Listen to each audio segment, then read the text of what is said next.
compañeros, soy Alejandra Elvira Álvarez May y el tema que vamos a discutir el día de hoy es síndrome de DiGeorge. Como antecedentes históricos, en la década de 1960, el endocrinólogo y pediatra Angelo DiGeorge detectó en un grupo de pacientes pediátricos ciertas características clínicas, las cuales eran malformaciones craneofaciales, hipoplasia tímica, cardiopatías congénitas e hipoplasia paratiroidea que estaba asociado a hipocalcemia. En 1981, Albert de la Chapelle encontró el defecto congénito concreto. Actualmente ya no se le llama síndrome de DiGeorge, sino más bien síndrome por deleción del cromosoma 22q 11.2. Algunas literaturas también le llamaron síndrome velocardiofacial, síndrome de Sprixen, síndrome de anomalía conotruncal facial o síndrome de Takao. Es una inmunodeficiencia primaria congénita causada por una deleción en el cromosoma 22q 11.2, que va a estar caracterizado por la falta de desarrollo de la tercera y cuarta bolsa faríngea y el cuarto arco branquial, el cual va a estar asociado a hipoplasia tímica, cardiopatía congénita y anomalías paratiroideas. En esta imagen se observa el cromosoma 22 en la subbanda 11.2, donde se ve afectada la región LCRA hasta la región LCRD. Es la deleción cromosómica más frecuente en los humanos, ya que su prevalencia es de 1 por cada 4.000 nacidos, afectando igual a hombres y mujeres. Representa el 3% de la esquizofrenia de inicio en la infancia y es la más frecuente en raza hispana. Su patogenia a nivel genético es una deleción heterocigota en el brazo largo Q del cromosoma 22, subbanda 11.2. El origen de la deleción se basa en el alineamiento intercromosómico erróneo durante la meiosis 1 de los cromosomas homólogos, siendo las regiones LCR las responsables de dicho error, las cuales nos van a llevar a mutaciones de novo en el 93% de los casos y en el 7% de los casos van a ser heredadas por los padres. En esta imagen se observa el cromosoma 22, donde se ven afectadas desde la región LCRA hasta la región LCRD, donde se van a ver afectadas 3 millones de pares de bases, por lo cual es una microdeleción. El 85 a 90% de los casos presentan una deleción típica de 3 millones de pares de bases, afectando a 30 genes. Aproximadamente el otro 10% presenta una deleción atípica de 1.5 millones de pares de bases. En esta imagen se observa desde la región LCRA hasta la región LCRD todos los genes que se ven involucrados. Principalmente se ha estudiado el gen TBX1, que tiene una función tanto represora como activadora del ADN, teniendo un papel fundamental en la migración y diferenciación celular y en el desarrollo de tejidos específicos. También se han estudiado otros genes como el GIRA y el UFD1L, pero actualmente no se conoce bien cómo afectan en el desarrollo embrionario. De manera embriológica, en el día 23 de la embriogénesis, en esta imagen se ilustra que las células de la cresta neural migran hacia los núcleos de los arcos faringeos y a la región facial. Si recordamos, los arcos faringeos se originan durante la cuarta y quinta semana de la embriogénesis. La ausencia de el gen TBX1 impide que las células de la cresta neural migren y se diferencien correctamente hacia los tejidos. Especialmente van a afectar a la tercera y la cuarta bolsa faríngea. Si recordamos el tercer arco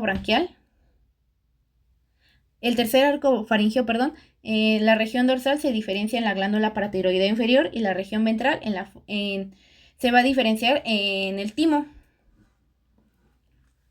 La cuarta bolsa faríngea va a originar la glándula paratiroidea superior, el cuerpo último branquial que origina las células parafoliculares o la célula C de la glándula tiroidea. Al haber una ausencia del gen TBX1, pues se van a afectar estos órganos. También la ausencia del gen TBX1 se demostró que tiene afectación en la formación de las almohadillas endocárdicas conotruncales, que son imprescindibles para la separación del infundíbulo del corazón hacia los canales pulmonar y aórtico. El cuadro clínico, en sus manifestaciones craneofaciales, estos pacientes tienen una cara alargada, microcefalia, craneosinostosis, que es un cierre prematuro de las suturas craneales. Van a tener puente nasal alto y ancho, hipertelorismo, ptosis palpebral, fisuras palpebrales cortas, estrabismo, malformaciones en oreja con implantación baja, filtrum corto, comisuras labiales inclinadas hacia abajo, dientes pequeños, micrognatia, retrognatia, úvula bífida, labio leporino, fisura palatina franca y bueno, estas anomalías son en gran parte la fuente de los trastornos del habla. En esta diapositiva se muestran varios pacientes con estas malformaciones craneofaciales. Sin embargo, constituye un reto diagnóstico ya que se ha relacionado con casi 180 características clínicas diferentes.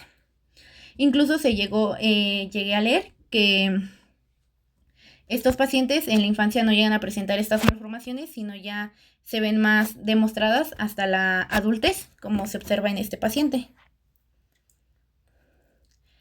La tríada clásica va a ser hipoplasia tímica, defectos cardíacos conotruncales e hipoplasia paratiroidea, que va a causar una hipocalcemia. Si recordamos, el timo es un órgano linfoide primario que va a estar localizado en el mediastino superior, anterior al corazón y posterior al esternón. Si recordamos, los linfocitos T se originan en la médula ósea y viajan al timo para su maduración. Al haber una hipoplasia o agenesia, va a haber una deficiencia del receptor CCL25 y de interleucina 7, por lo que algunos progenitores linfoides se quedan en la circulación o mueren por apoptosis, y los que sí llegan a entrar al timo alcanzan con dificultad su estado doble positivo. El timo va a tener una corteza y una médula. En la corteza se va a llevar a cabo la selección positiva, la cual va a ser deficiente, ya que estos progenitores no van a lograr diferenciarse en ser un CD4 o un CD8 y ser únicos positivos. En la médula se va a llevar a cabo la selección negativa, la cual también va a ser deficiente, ya que no se eliminan los linfocitos autorreactivos y esto los predispone a una mayor autoinmunidad. El resultado es que los linfocitos que salen a la sangre son funcionalmente incompetentes, ya que no tienen un TCR bien entrenado para reconocer virus o microorganismos intracelulares.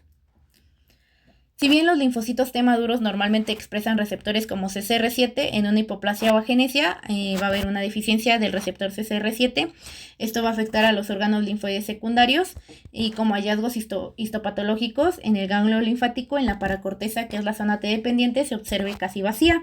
En el vaso, las vainas linfáticas periarteriolares, que es la zona T dependiente, también se van a observar casi vacías. ¿Y cómo es que la incapacitancia del linfocito T va a afectar al linfocito B? Bueno, al haber una deficiencia del linfocito T, cooperador CD4, cuando el linfocito T presente un antígeno, pues no va a poder activarse o se queda en un estado de reposo o muere por falta de estímulo. Al no activarse, pues no se convierte en una célula plasmática, no hay producción de anticuerpos o no hay cambio de isotipo y no hay creación de células B de memoria, lo cual va a llevar al paciente a una inmunodeficiencia. Y bueno, estos pacientes tienen una mayor vulnerabilidad a las infecciones, principalmente del tracto respiratorio superior y del oído. El 75% de los casos presentan una inmunodeficiencia por hipoplasia tímica, el 24% va a estar normal y solo el 1% va a tener ausencia de células T por esta agenesia. Enfermedades autoinmunes que pueden llegar a desarrollar son artritis reumatoide, púrpura trombocitopénica idiopática, hipotiroidismo, hipertiroidismo, vitiligo, anemia hemolítica, neutropenia autoinmune o enfermedad celíaca. Esta es una autopsia de un paciente con síndrome de DiGeorge y del lado izquierdo se observa una imagen quirúrgica del mediastino anterior que muestra la ausencia del timo. Del lado derecho se observa ausencia casi total del timo, igual es un paciente pediátrico diagnosticado con síndrome de DiGeorge.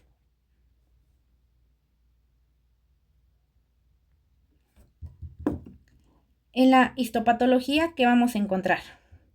Les puse esta fotomicrografía de un timo normal, donde sabemos que el timo es un órgano linfoide primario capsulado, donde a la periferia se observa la cápsula de tejido conjuntivo y aquí se observa la corteza donde se lleva a cabo la selección positiva, que es una banda basófila intensa, y bueno, aquí hay una transición a una zona más eosinófila que corresponde a la médula tímica, donde se lleva a cabo la selección negativa, y eso sería en un corte histológico de timo normal. Y de lado en esta fotomicrografía de timo se observa una hipoplasia tímica que no representa precisamente un síndrome de DiGeorge, pero nos ayuda a ejemplificar la hipoplasia.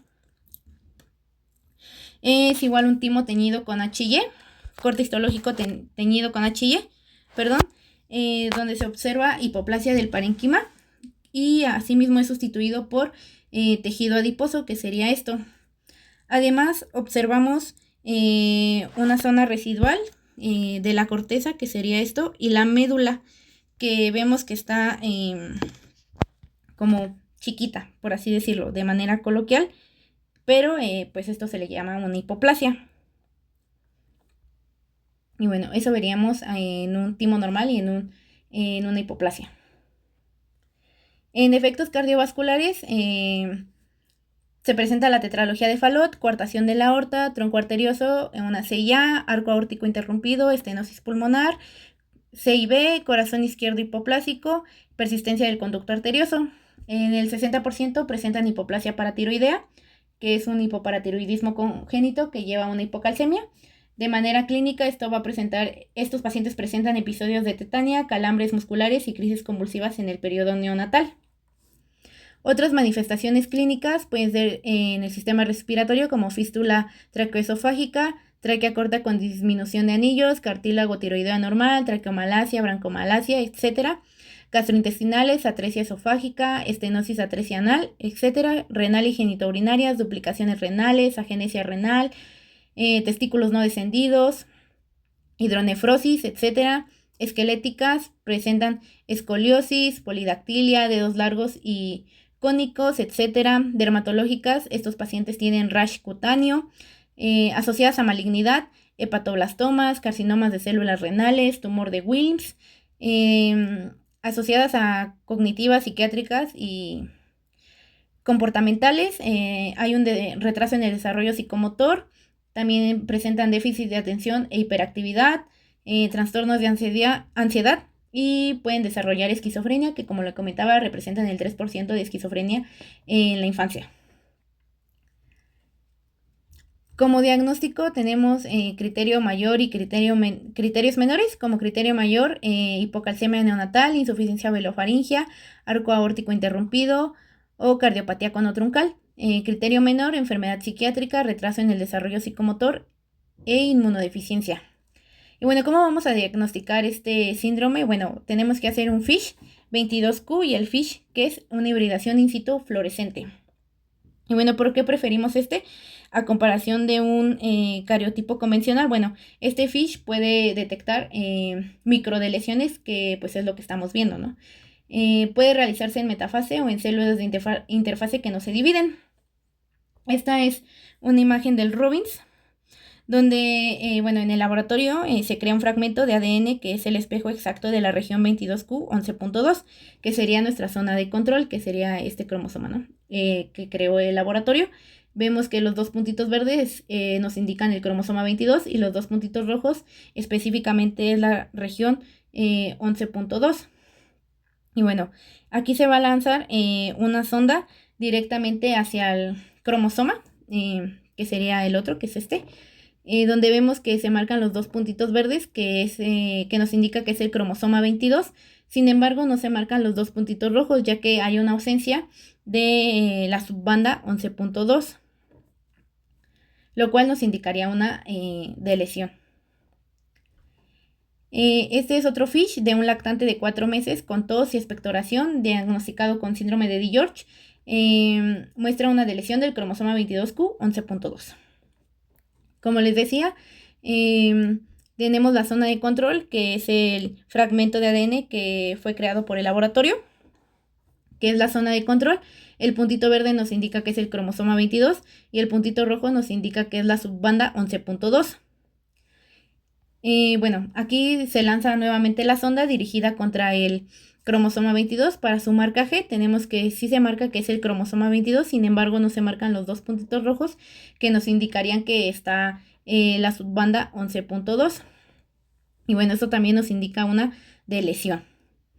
Y bueno, actualmente, como les digo, el paciente pues sería diagnosticado con síndrome de DiGeorge. Sin embargo, ya no se le conoce así, sino más bien sería síndrome por deleción del cromosoma 22Q11.2. Y bueno, eso sería todo. Y gracias.